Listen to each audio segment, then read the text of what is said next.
La cité minière des Roubaïa en territoire des Massissi sous les bombes FRDC, c'est mardi, mesdames et messieurs. Voilà donc cette actualité qui nous permet encore une fois de nous présenter auprès de vous pour en parler.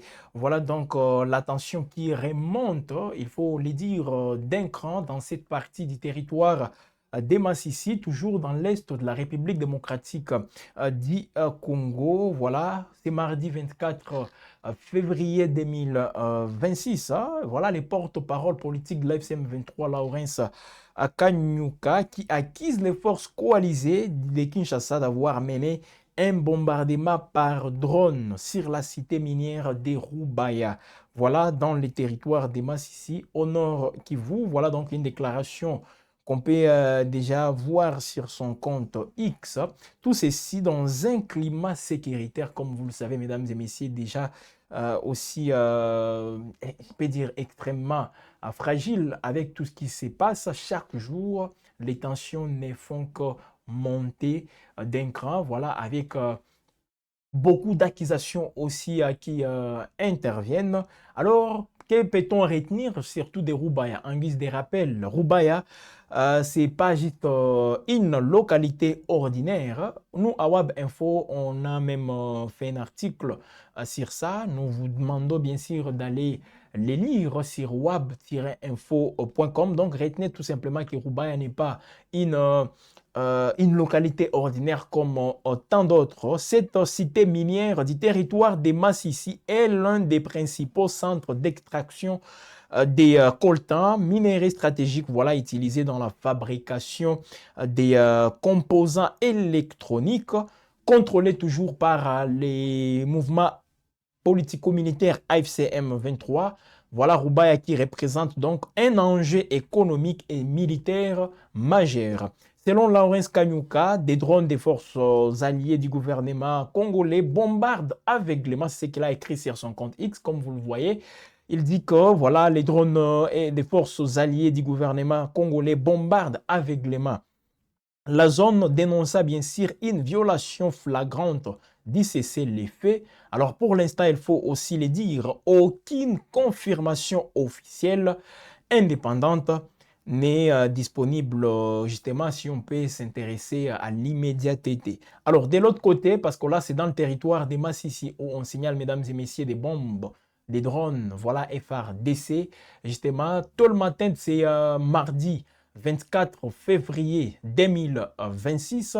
Voilà donc Roubaïa sous l'effet que veulent les FRDC. Alors l'idée ici, parce que ça entre aussi, mesdames et messieurs, dans les deals économiques signés entre la République démocratique du Congo et les États-Unis.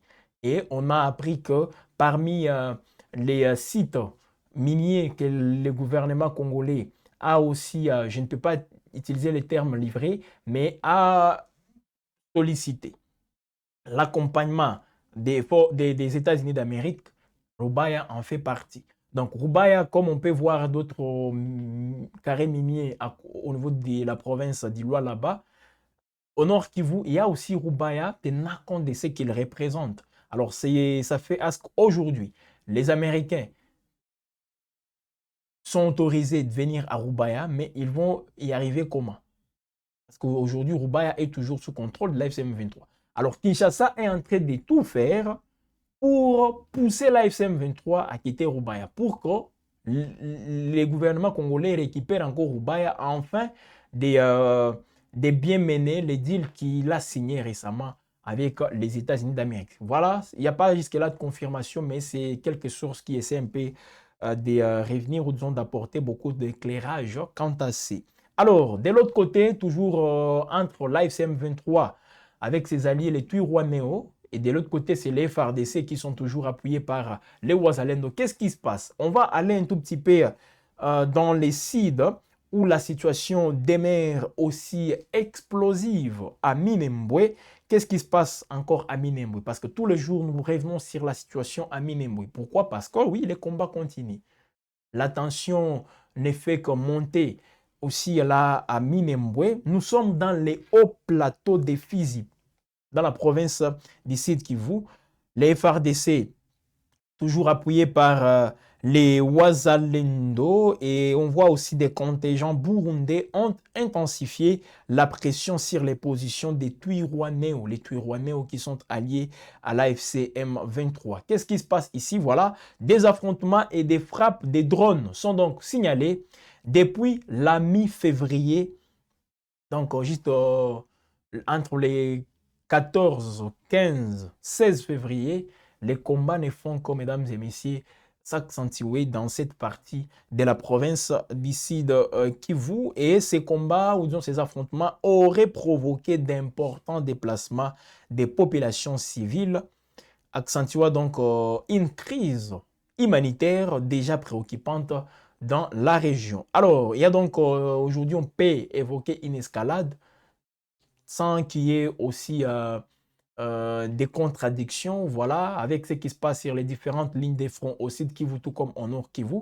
Il y a lieu aujourd'hui de confirmer qu'il y a une escalade, non seulement sur les fronts, mais aussi sur les médias. Qu'est-ce qui se passe? Ce sont des accusations croisées auxquelles nous assistons. Alors, dans le territoire de Massissi, l'AFCM 23 qui multiplie donc depuis plusieurs jours des communiqués dénonçant des violations du cessez-les-feux. Voilà donc les mouvements politico-militaires évoquent notamment les attaques le 22 février contre plusieurs localités, donc à Toi, Louké et Kassenyi. Alors, là, c'est le 22, c'était donc avant-hier, le dimanche. Ils ont encore dénoncé, nous sommes revenus sur leur dénonciation concernant les attaques sur Katoyi, Louké et Kassenyi. Alors, des sources locales qui rapportent toutefois des pertes des positions rebelles face aux offensives conjointes des forces armées de la République démocratique du Congo et de leurs alliés. En parlant des alliés des FARDC, on voit les forces burundaises, on voit les Wazalendo aussi, pour ne citer que ces forces-là. Alors, de son côté, Kinshasa rejette les accusations et impute à l'AFCM 23 la responsabilité première de l'escalade. Oui, Kinshasa est d'accord qu'il y a escalade, mais impute la responsabilité première à qui? À l'AFCM 23. L'AFCM 23, de son côté, accuse Kinshasa d'être à la base de cette escalade. Voilà donc la situation pour le moment, mesdames et messieurs, dans cette partie de la République démocratique du Congo, toujours confrontée aussi à des tensions armées, ça et là. Alors que, voilà, les lignes des fronts évoluent, parce que là, c'est une évolution.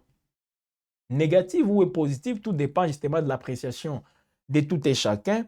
Et surtout, avec toutes ces accusations qui ne font que se multiplier, alors l'Est de la République démocratique du Congo semble, je dis bien l'Est de l'RDC, semble pour le moment s'enfoncer un peu plus dans une spirale d'affrontement où les civils paient une fois encore les prix forts. Voilà, c'est un article que nous venons de scruter, que vous pouvez donc lire sur web-info.com, les médias qui vous accompagnent sur toutes nos plateformes. Voilà. C'est aussi ça l'information, mesdames et messieurs. On est là pour vous apporter toutes les précisions possibles parce que nous nous mobilisons aussi pour accéder à toutes ces informations avec nos différentes sources dans la région. Partout, voilà, là où il y a toutes ces tensions, nous avons des sources qui nous donnent justement, qui nous donnent voilà, des précisions. Alors, qu'est-ce qui se passe aussi? Sur le plan humanitaire, il y a aujourd'hui de quoi s'inquiéter. Justement, surtout dans les territoires des Massissi. Parce que c'est vrai, pendant qu'on assiste à toutes ces situations, voilà, à l'intensité aussi des combats, les combats qui deviennent de plus en plus intenses, il y a des conséquences. Et c'est toujours la population qui paye aussi les prix les plus lourds. Hein. Voilà comme on peut déjà les constater de ce côté-là. Donc la population qui est encore une fois prise en étau avec ce qui se passe. Alors à Massissi, voilà dans le territoire de Massissi, qu'est-ce qu'on peut encore retenir? C'est en tout cas des déplacements massifs des populations, tout ceci à la suite de l'offensive des miliciens Wazalendo. Donc les populations sont en train de se déplacer avec tous ces combats des miliciens Wazalendo au niveau toujours des Roubaïa. Alors, la situation donc sécuritaire reste toujours tendue depuis dimanche dernier, parce que c'est vrai, c'est depuis le 22 que les choses se sont encore une fois aggravées. Alors, depuis hier maintenant, hier lundi 23 février, on signale un mouvement des populations qui est donc observé au niveau des Roubaïa. Alors, qu'est-ce qui se passe? Il y a cette crainte pour des populations, ils ont la crainte voilà, d'être prises au piège des affrontements.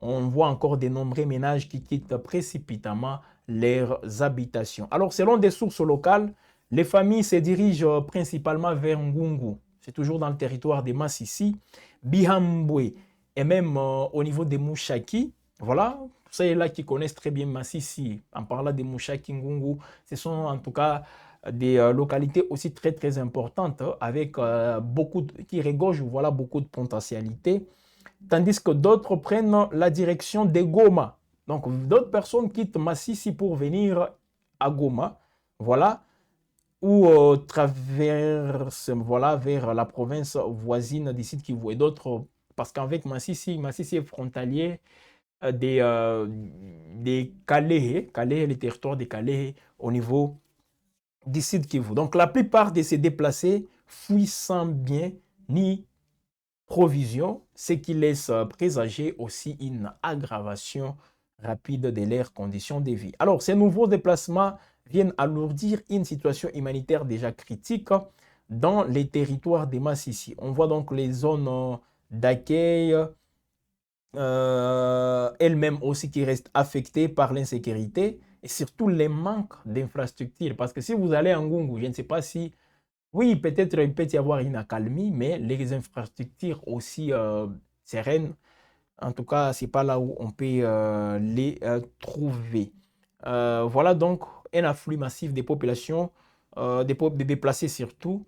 Et là, les acteurs locaux qui sont toujours là, société civile et d'autres, ne font que redouter une crise aussi prolongée si aucune solution durable n'est trouvée pour stabiliser la région. Voilà donc, mesdames et messieurs, une spirale, et surtout pour être un peu plus pratique, face à cette spirale aussi d'affrontements et surtout des déplacements, plusieurs voix s'élèvent pour l'instant pour rappeler à une solution urgente des conflits armés.